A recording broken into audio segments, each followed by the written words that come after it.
Hello everyone, welcome to iDream education. ISRO నుంచి ఇస్రో ఏదైతే ఉందో ఇస్రో నుంచి మనకి ఇండియన్ స్పేస్ రీసెర్చ్ ఆర్గనైజేషన్ నుంచి చాలా రేరుగా వచ్చే నోటిఫికేషన్ ఇప్పుడు రావడం జరిగింది.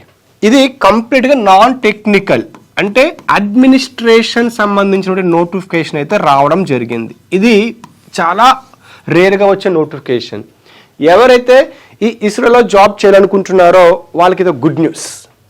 మరి ఎన్ని పోస్టులు ఉన్నాయి, వాటి సెలక్షన్ ప్రాసెస్ ఏ విధంగా ఉంటుంది, ఇంపార్టెంట్ డేట్స్ ఏంటనేది మనం ఈ వీడియోలో పూర్తిగా చూద్దాం. అయితే ఈ నోటిఫికేషన్ ఏ పోస్టులకు వచ్చిందంటే అసిస్టెంట్స్, జూనియర్ ఆపరేషనల్ అసిస్టెంట్స్, అదేవిధంగా UDC upper division clerk and stenographer గాను నోటిఫికేషన్ అయితే వచ్చింది. ఇవి కంప్లీట్గా అడ్మినిస్ట్రేషన్స్, సైంటిస్టులు అయితే కాదు, గుర్తుపెట్టుకోవాలి. సో ఇందులో మనకు చూసుకుంటే ఇస్రో సెంట్రలైజ్డ్ ఏదైతే రిక్రూట్మెంట్ బోర్డు ఉందో ఐసిఆర్బి నుంచి మనకి నోటిఫికేషన్ వచ్చింది. Total 244 vacancies. ఇది చాలా రేర్గా వచ్చే నోటిఫికేషన్ అని చెప్పుకోవచ్చు. అయితే మనకు నోటిఫికేషన్ వచ్చింది నిన్న జూలై 27th వచ్చింది. ఇక దీనికి సంబంధించిన క్వాలిఫికేషన్స్ ఏంటి మనం ఫర్దర్గా చూద్దాం. సో క్రిస్పీగా చూసుకుంటే మనకి రిక్రూట్మెంట్ బోర్డ్ ఏంటంటే ఇస్రో సెంట్రలైజ్డ్ రిక్రూట్మెంట్ బోర్డ్ మనకు కండక్ట్ చేస్తుంది. అందులో గాను మనకి 244 పోస్ట్స్ ఉన్నాయి. ఇందులో assistant, junior personal assistant, JPA, అదేవిధంగా యూడిసి, స్టెనోగ్రాఫర్కి ఉంది. శాలరీ విషయానికి వస్తే లెవెల్ 4 మనకి బేస్ చేసుకుని శాలరీ వస్తుంది. అప్లికేషన్ ప్రాసెస్ ఆన్లైన్లో ఉంటుంది. ఇక అప్లికేషన్ స్టార్ట్ అయింది 27th నిన్న. లాస్ట్ డేట్ వచ్చేసి August 16th. For more updates కోసం మీరు ఇస్రో వెబ్సైట్కి అయితే వెళ్ళండి. ఇంపార్టెంట్ డేట్స్ విషయానికి వస్తే సో ఇక లాస్ట్ డేట్ వచ్చేసరికి August 16th. అదేవిధంగా ఇక ఆన్సర్కి ఏదైతే మనకి అప్లికేషన్ మనకు ఉంటుంది within 3 working days of the written test. ఇంకా అదేవిధంగా విండో అంటే ఏదైనా మనకి ఆన్సర్ కీ మీద ఏదైనా ప్రాబ్లం ఉంది, దాని అబ్జెక్షన్ రైట్ చేయాలనుకుంటే within 5 days of answer key publication, అంటే 5 days లోపల మనకి ఆన్సర్ కీ వచ్చినప్పుడు మనం సబ్మిట్ చేయవలసి ఉంటుంది. అయితే ఈ 244 వేకెన్సీస్ని మనం చూసుకున్నట్లయితే అసిస్టెంట్స్ వచ్చేసరికి 113 ఉన్నాయి. జేపీఏ జూనియర్ పర్సనల్ అసిస్టెంట్ 81, 81 ఉన్నాయి. UDC upper divisional clerk 22, stenographer 10, ఇక assistant for autonomous institutes under DOS 17 ఉన్నాయి.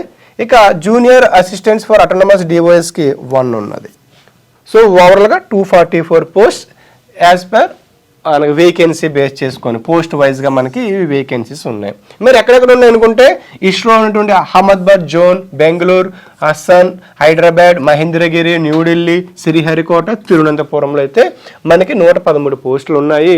ఫర్ ఫుల్ వీడియోస్ కోసం మీ కేటగిరీ వైజ్గా మీకు ఎటువంటి వేకెన్సీస్ ఉన్నాయో చూసుకోవడానికి అఫీషియల్ వెబ్సైట్ నేను వీడియో కింద ఇవ్వడం జరుగుతుంది. దాన్ని అసలు మీరు ప్రిఫర్ చేయండి. సో జోన్ వైజ్గా వేకెన్సీ బ్రేకప్ చూసుకుంటే ఫర్ అసిస్టెంట్ పోస్టులకి మనకి అహ్మదాబాద్లో అన్రిజర్వ్డ్ కేటగిరీకి చూసుకున్నట్లయితే 10 ఉన్నాయి. బెంగళూరుకి 14. మన హైదరాబాద్ విషయానికి వస్తే 7 ఉన్నాయి అన్రిజర్వ్డ్. ఇంకా మరి ఎస్సీ వాళ్ళకి అయితే 2 ఉన్నాయి, ఎస్టీ 1 అండ్ ఈడబ్ల్యూఎస్ 3 ఉన్నాయి. ఓవరాల్గా హైదరాబాద్ విషయానికి వస్తే 13 పోస్టులు అయితే వేకెన్సీ ఉన్నాయి. ఒకవేళ మీకు లాంగ్వేజ్ ప్రాబ్లం లేదనుకుంటే, మీకు కన్నడ కానీ వచ్చిందనుకుంటే బెంగళూరులో 26 పోస్టులు ఉన్నాయి. ఇంకా మీకు హిందీ వచ్చు అనుకుంటే అహ్మదాబాద్లో 27 పోస్టులు ఉన్నాయి. అదేవిధంగా తిరువనంతపురం మీకు తమిళ్ వచ్చుంటే ఇక తిరువనంతపురంలో మనకి 32 పోస్టులు మనకైతే అందుబాటులో ఉన్నాయి. ఇంకా శ్రీహరికోటలో మనకి ఓవరాల్గా 32 పోస్టులు మనకు అందుబాటులో ఉన్నాయి. సో దీన్ని బట్టి మీరు చూసుకోవాల్సింది ఏంటి, మీ జోన్ ముందు చూస్ చేసుకొని మీరు మీకున్న వేకెన్సీని బట్టి మీరు అప్లై చేసుకుంటే బెస్ట్. ఇక జేపీఏ విషయానికి వస్తే జూనియర్ పర్సనల్ అసిస్టెంట్ పోస్ట్ ఏదైతే ఉన్నాయో వీటికి హైదరాబాద్ విషయానికి వస్తే మనకు కేవలం 2 పోస్టులు ఉన్నాయి. సో ఇంకా ఓవరాల్గా చూసుకుంటే 81 పోస్టులు ఉన్నాయి. ఎక్కువగా ఎక్కడ తిరువనంతపురంలో 21 పోస్టులు అయితే మనకి ఉన్నాయి. ఇక assistant and upper divisional clerk పోస్టులకి క్వాలిఫికేషన్ విషయానికి వస్తే గ్రాడ్యుయేషన్ విత్ మినిమం 60% మార్క్స్. అంటే CGPA ఎంత ఉండాలి?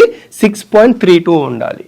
డిగ్రీ ప్లస్ 60% మార్క్స్ ఉంటేనే మీకు ఎలిజిబుల్ అవుతారు. ఓకే, ఇంకా అదేవిధంగా మీకు కంప్యూటర్స్ మీద బేసిక్ ఐడియా అయితే ఉండాలి. బేసిక్తో పాటు ప్రొఫిషియెంట్ సర్టిఫికేట్స్ ఉంటే మీకు ఫస్ట్ ఫ్రీ అయితే ఇస్తారు.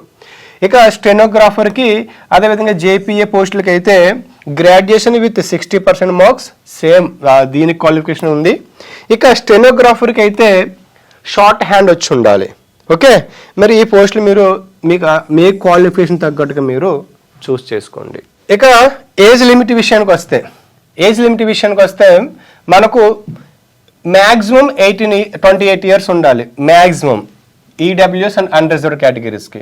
ఇక OBC వాళ్ళకైతే 31, SC ST వాళ్ళకి 33 మ్యాక్సిమం ఇయర్స్ మ్యాక్సిమం. మరి మినిమం 18 ఇయర్స్ అయితే మనకి దీనికి ఎలిజిబుల్. ఓకే, ఇక్కడ మీకు ఓవరాల్గా ఒక పర్టికులర్ ఇవ్వడం జరిగింది, ఒకసారి చూసుకోండి. అయితే ఇక్కడ OBC కానీ లేదంటే EWS కేటగిరీ వాళ్ళు చూడండి, EWS అన్రిజర్వ్డ్ వాళ్ళు అయితే 1998 ఆగస్ట్ 17 తర్వాత పుట్టిన వాళ్ళు. అదేవిధంగా OBC వాళ్ళు అయితే 1995 ఆగస్ట్ 17 తర్వాత పుట్టిన వాళ్ళు. అదేవిధంగా SC ST వాళ్ళు అయితే 1993 ఆగస్ట్ 17 తర్వాత వాళ్ళు దీనికి ఎలిజిబుల్. ఇది మీరు మ్యాండేటరీ చూసుకోండి. ఇక అప్లికేషన్ ఫీజు విషయానికి వస్తే అసిస్టెంట్ అప్పర్ డివిజన్ క్లర్క్ వాళ్ళకైతే 500 ఫీజు ఉంది. ఇక JPA స్టెనోగ్రాఫర్కి 500 ఉంది. ఇంకా అసిస్టెంట్ ఓవరాల్గా కంబైన్డ్ అప్లికేషన్ చూసుకుంటే రెండింటికి అప్లై చేసుకోవాలనుకుంటే 1000. ఇండివిజువల్గా మీరు చేసుకుంటే ఈచ్ పోస్ట్కి మనకి ఫీజు 500 ఉంది. రెండు కూడా మీరు అప్లై చేసుకోవాలనుకుంటే 1000 ఉంది. ఇక application fee for all posts minimum అయితే 100 rupees. However all must initially pay processing fees 500 per application. అంటే per అప్లికేషన్ మీరు ఎంత పే చేయవలసి ఉంటుంది. ఇక సెలక్షన్ ప్రాసెస్ అండ్ సిలబస్ విషయానికి వస్తే మనకి రిటన్ ఎగ్జామ్ ఉంటుంది, 150 minutes ఉంటుంది ఎగ్జామ్ మొత్తం. ఓకే, ఇక PWD క్యాండిడేట్స్కి అయితే టైం ఉంటుంది. సెంటర్స్ వచ్చేసరికి ఓవరాల్గా 38 సెంటర్స్ మనకు ఓవరాల్గా ఉన్నాయి. అందులో మన తెలుగు స్టేట్స్కి వస్తే హైదరాబాద్ ఉంది మనకి, అదేవిధంగా ఇంకా విశాఖపట్నం కూడా మనకి తెలుగు స్టేట్స్లో విజయవాడ, ఈ మూడైతే మనకి సెంటర్స్గా ఉన్నాయి. ఇక సిలబస్ విషయానికి వస్తే అసిస్టెంట్ అవ్వచ్చు లేదంటే అప్పర్ డివిజన్ క్లర్క్కి general English, quantitative aptitude, general intelligence, reasoning, general knowledge. నేను కామన్ వీడియో చెప్పాను మీకు, కామన్ సిలబస్ వీడియో. ఆ వీడియోలో చెప్పింది ఇక్కడ కూడా సేమ్ రిపీట్. ఒకసారి ఆ వీడియో మీరు చూడండి.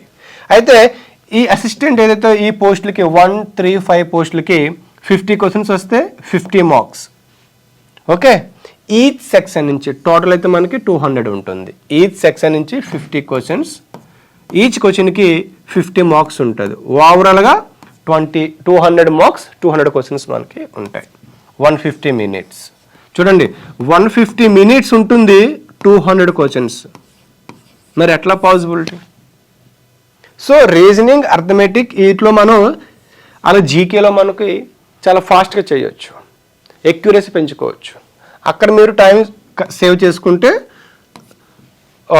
1 minute కంటే లెస్ దెన్ 1 minute కంటే మీరు క్వశ్చన్కి ఆన్సర్ చేయడానికి అవకాశం ఉంది.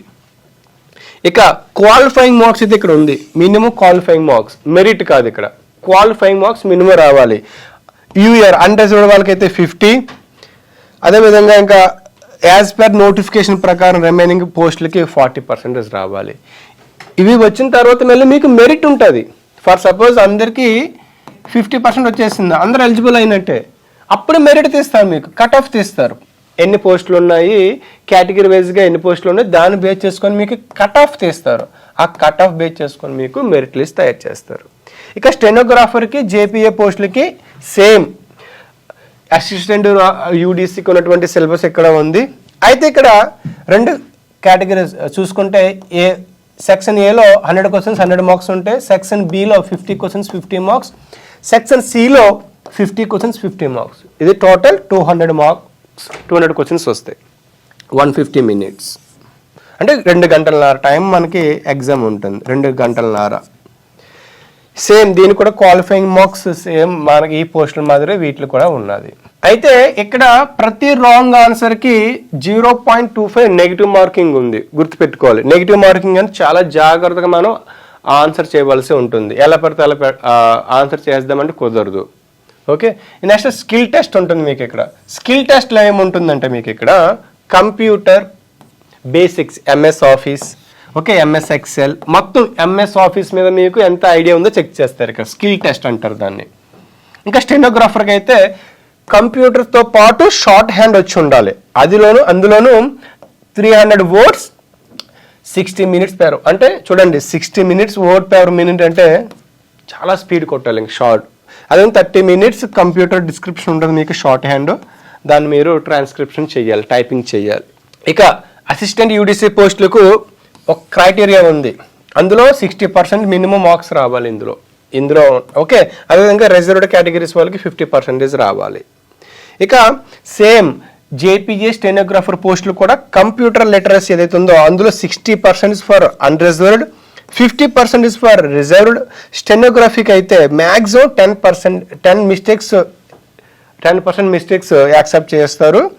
ఇంకా రిమైనింగ్ రిజర్వ్డ్ కేటగిరీకి అయితే 12% మిస్టేక్స్ని కన్సిడర్ చేస్తారు.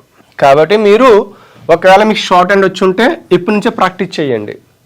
లేదు మీకు కంప్యూటర్స్ మీద అవగాహన ఐడియా లేదంటే ఇప్పటి నుంచే మీరు ల్యాప్టాప్ తీసుకొని మీరు లేదా మీ డెస్క్టాప్ మీద ప్రాక్టీస్ చేయండి డైలీ ఎంఎస్ ఆఫీస్ కంప్లీట్గా ఏంటి అనేది. అప్పుడు మీరు రిటన్ ఎగ్జామ్ క్వాలిఫై అయిన తర్వాత వీటికి మీకు స్కోప్ ఎక్కువ ఉంటుంది. ఇది మళ్ళీ రాని నోటిఫికేషన్, అంటే మళ్ళీ ఎప్పుడో వస్తుంది నోటిఫికేషన్, అందుకని మీరు బీ రెడీ. ఇక శాలరీ విషయానికి వస్తే ఎలా ఉంటుంది అంటే మినిమం బేసిక్ పే 25,000 ఉంటుంది. అంటే ఇన్ హ్యాండ్ 45 అబౌవ్ ఉండొచ్చు, 40 మేబీ. ఓకే, ఇది ఇన్ హ్యాండ్ శాలరీ అయితే కాదు, బేసిక్ 25,000 ఉంటుంది. ఇది మీరు గుర్తుపెట్టుకోవాలి. ఇందులో మీకు హెచ్ఆర్ఏ, ట్రాన్స్పోర్ట్ అలవెన్స్ అన్నీ ఉంటాయి, న్యూ పెన్షన్ స్కీమ్ ఉంటుంది, మెడికల్ మనకి ఏదైనా మెడికల్ ఉంటే అవన్నీ కూడా మనకి బెనిఫిట్స్ పొందొచ్చు అనమాట. సో ఇది మీకు ఓవరాల్గా శాలరీ విషయానికి వస్తాయి. ఇక్కడ మీరు ఒక విషయం గుర్తుపెట్టుకోవాలి, నో అబ్జెక్షన్ సర్టిఫికేట్. ఎవరైతే government, PSU public sector undertakings, అదేవిధంగా ఆటోనమస్ బాడీలో ఎంప్లాయీస్ ఉంటారో వాళ్ళు ఎప్పుడు స్కిల్ టెస్ట్కి వెళ్తాం కదా మనం, అప్పుడు మనం కనుక ఎన్ఓసిని సబ్మిట్ చేస్తే మన ట్రావెలింగ్ అలవెన్సెస్ మనకి ఇస్తారు. అంటే మీరు ట్రైన్లో వెళ్ళొచ్చు, బస్సులో వెళ్ళొచ్చు, దానికి సంబంధించిన ట్రావెలింగ్ అలవెన్సెస్ మీకు ఇస్తారనమాట. ఓకే, అదేవిధంగా ఎప్పుడు సబ్మిట్ చేయలేదు, స్కిల్ టెస్ట్కి మనం వెళ్ళినప్పుడు సబ్మిట్ చేయాలి. అదేవిధంగా పీడబ్ల్యూ క్యాండిడేట్స్ అయితే మినిమం 40% డిజబుల్ సర్టిఫికేట్స్ ఉండాలి, 40% అబోవ్ ఉండాలి. ఇక ఓబీసీ వాళ్ళు నాన్ క్రిమినల్ సర్టిఫికేట్స్ ఇవ్వాలి. ఈడబ్ల్యూఎస్ క్యాండిడేట్స్ అయితే ఫైనాన్షియల్ ఇయర్ 2026-27 గాన్ సర్టిఫికేట్ ఇవ్వాలి, ఇన్కమ్ సర్టిఫికేట్. చూసుకోండి ఇక్కడ మీరు 2025-26 వ్యాలిడిటీ చేయరు, 26-27 మాత్రం వ్యాలిడ్ అవుతుంది. ఇక ట్రావెల్ అలవెన్స్ చూడండి, కంపల్సరీ ఇక్కడ సెకండ్ క్లాస్ రైల్వే ఫేర్ మాత్రమే ఇస్తారు, దట్టు షార్టెస్ట్ రూట్లకు మాత్రమే ఇస్తారు, ఇది గుర్తుపెట్టుకోవాలి. For the skill test only, mains written టెస్ట్కి ఎవరు, ఓన్లీ స్కిల్ టెస్ట్కి ఎవరైతే ట్రావెలింగ్ ఉన్నదో వాళ్ళకి మాత్రమే ట్రావెలింగ్ అలవెన్స్ అనేది ఇస్తారు. ఓకే, ఇక document verification, all original documents must produce at the skill test. Skill టెస్ట్కి వెళ్ళినప్పుడు మనం మీ ఒక ఆల్ ఒరిజినల్ డాక్యుమెంట్స్ సబ్మిట్ చేయవలసి ఉంటుంది. ఇక మీకు ఆన్సర్కి సంబంధించిన అబ్జెక్షన్స్ ఏమైనా ఉంటే మీకు ఇస్రో వెబ్సైట్లో మీకు వస్తాయి, దానికి 5 days, విత్ ఇన్ 5 days మీరు ఆన్లైన్ ద్వారా మీరు సబ్మిట్ చేయవలసి ఉంటుంది. ఓకే, ఇక appoints can be posted transferred to any, ఈ ఇస్రోకి అయితే మనకి అక్రాస్ ఇండియా పంపించవచ్చు. మీకు ఫర్ సపోజ్ మీకు హైదరాబాద్లో వచ్చింది అనుకుందాం, కానీ తర్వాత మిమ్మల్ని తమిళనాడు పంపించవచ్చు, కర్ణాటక పంపించవచ్చు, స్టేట్స్ మార్చవచ్చు, అది ఆ రైట్స్ అనేవి ఇస్రోకి ఉంటుంది. ఈ రూల్స్ గుర్తుపెట్టుకోండి. ఇది ఓవరాల్గా మీకు ఉన్నటువంటి రూల్స్ మీరు తెలుసుకోవాలి. మరి ఈ స్టెనోగ్రాఫర్ పోస్టులకి లేదంటే ఓవరాల్గా ఈ ఎగ్జామ్కి ఏ సబ్జెక్ట్ మనం ఏ బుక్స్ ఫాలో అవ్వాలి, బుక్స్ లిస్ట్ ఏంటంటే జనరల్ ఇంగ్లీష్కి వచ్చేసరికి అరిహంత్ వాళ్ళది ఆబ్జెక్టివ్ జనరల్ ఇంగ్లీష్ ఉంది, ఇది ఆల్ కాంపిటేటివ్ ఎగ్జామ్స్ పనికొస్తుంది, స్పెషల్గా దీన్ని కూడా మనకి ఇస్రోకి పనికొస్తుంది. అదేవిధంగా వర్డ్ పవర్ మేడ్ ఈజీ, ఈ బుక్ కూడా మనకి హెల్ప్ అవుతుంది, నార్మన్ లెవిస్ వాళ్ళది. నెక్స్ట్ రీజనింగ్ ఎబిలిటీ విషయానికి వస్తే అడ్డా 24/7 వాళ్ళది ఏస్ రీజనింగ్ అని ఒక బుక్ ఉంది. దాంతోపాటు ఎస్ చంద్ ఆర్ఎస్ అగర్వాల్ది verbal non verbal reasoning text book కూడా ఉన్నాయి. ఈ 2 బుక్స్ తీసుకొని ప్రిపేర్ అయితే మీకు రీజనింగ్ సబ్జెక్ట్ మీకు కవర్ అవుతుంది. నెక్స్ట్ క్వాంటిటేటివ్ ఆప్టిట్యూడ్ విషయానికి వస్తే ఎస్ చంద్ ఆర్ఎస్ అగర్వాల్ది క్వాంటిటేటివ్ ఆప్టిట్యూడ్ ఉంది. అదేవిధంగా magical book on quicker maths BSC publications వాళ్ళది ఉంది. ఈ 2 బుక్స్ మీరు ప్రిపేర్ అయితే క్వాంటిటేటివ్ ఆప్టిట్యూడ్ సరిపోతుంది అనమాట. ఇక నెక్స్ట్ జనరల్ అవేర్నెస్ అంటే కంప్యూటర్ నాలెడ్జ్కి అయితే దిశ వాళ్ళది కంప్యూటర్ నాలెడ్జ్ సంబంధించి ఒక బుక్ ఉంది. అది మేబీ లేటెస్ట్ ఎడిషన్ రావచ్చు. ఆ ఎడిషన్ లేటెస్ట్ ఎడిషన్ తీసుకోండి. ఇంకా అదేవిధంగా లూషియన్ జనరల్ నాలెడ్జ్ జీకే బుక్ ఉంది ఇంగ్లీష్లో, ఇది కూడా మీరు తీసుకోవచ్చు. నేను ప్రతి వీడియోలో మీకు చెప్తాను, మీరు ఎన్ని ఎగ్జామ్స్కి ఎన్ని ప్రిపేర్ అయినా సరే, ఎన్ని చేసినా సరే మీరు చదువుతారు, రివిజన్ చేస్తారు, కానీ ఎగ్జామ్స్ మల్టిపుల్ ఎగ్జామ్స్ రాయరు. అందుకని మీరు ప్రాక్టీస్ టెస్ట్లు ఎక్కువ రాయాలన్నమాట. రివైజ్ రివిజన్ ఎక్కువ చేయాలి. ఆ రివిజన్ మీకు ఎప్పుడు వస్తుందంటే మొత్తం మీరు చదివి అర్థం చేసుకొని నోట్స్ ప్రిపేర్ చేసుకుంటారు కదా, అప్పుడు మీరు ప్రాక్టీస్ చేస్తున్నప్పుడు మీకు ఈ మాక్ టెస్ట్లు ఎక్కువ రాయాలి. మీరు మాక్ టెస్ట్లు ఎంత బాగా రాస్తే అంత మీ ఎక్యురసీ పెరుగుతుంది. కాబట్టి దీనికి గాను ఆర్ గుప్తా వాళ్ళది ఒక బుక్ అయితే ఉంది, ఓన్లీ ఇష్యూ సంబంధించినటువంటి ఈ assistant junior UDC exam point of వ్యూలో ఇది మీకు చాలా హెల్ప్ అవుతుంది. ఎందుకంటే ఇది పెర్స్పెక్టివ్, ఈ ఎగ్జామ్ పెర్స్పెక్టివ్లో మీకు ఉంటుంది ఈ బుక్ అనేది. వీటితో పాటు ఏదైనా ఇన్స్టిట్యూట్లు ఇచ్చే మాక్ టెస్ట్లు అంటే ప్రాక్టీస్ టెస్ట్లు ఉంటాయి మనకి, ఆ ప్రాక్టీస్ టెస్ట్ని అటెంప్ట్ చేయండి. దానివల్ల మీకు ప్లస్ పాయింట్స్ ఏంటి తెలుసా, మీరు ఎంత చదివినా సరే మాక్ టెస్టులు రాయడం వల్ల టైం సేవ్ అవుతుంది. రియల్గా మనం ఎగ్జామ్ రాసేటప్పుడు ఆ మైండ్ సెట్ మనకు అలవాటు అవుతుంది. అదేవిధంగా వితిన్ మినిట్లోనే క్వశ్చన్కి ఆన్సర్ చేసే క్యాపబిలిటీ, ఎక్యురసీ పెరుగుతుంది. అంటే స్పీడ్ పెరుగుతుంది. అంటే లెస్ టైంలో మోర్ చాలా స్పీడ్గా చేయడానికి అవకాశం ఉంటుంది. అందుకని మీరు ఎక్కువ ప్రాక్టీస్ చేస్తే మీకు చదివింది కూడా గుర్తుంటుంది. కాబట్టి మీరు చదివినప్పుడు టెస్టులు డైలీ రాయండి. ఒక్కొక్క సబ్జెక్ట్ మీద ఒక్కొక్క చాప్టర్ తీసుకొని ఒక ప్లాన్ వైజ్గా మీరు డైలీ ప్రాక్టీస్ చేస్తే బాగుంటుంది. ఇస్రో నుంచి ఈ 244 పోస్టులుగా నోటిఫికేషన్ వచ్చింది కదా, ఇది చాలా రేర్గా వచ్చే నోటిఫికేషన్. కాబట్టి ప్రిపేర్ అవ్వండి. మీరు వేరే ఎగ్జామ్స్కి ప్రిపేర్ అయినా సరే దీనికి అప్లై చేసి ప్రిపేర్ అవుతే వచ్చే అవకాశాలు ఎక్కువ ఉంటాయి. ఒకవేళ మీరు ఫ్రెషర్స్ అయితే కనుక నేను చెప్పిన బుక్స్తో పాటు ఏదైనా ఇన్స్టిట్యూట్ ఇచ్చే వీడియోస్ కూడా చూడండి. వీడియోస్ చూడడము, టెక్స్ట్ బుక్ ప్రాక్టీస్ చేయడము సరిపోతుంది. ఇంకా మనకి ఎగ్జామ్ డేట్స్ కూడా మనకి రానున్నాయి.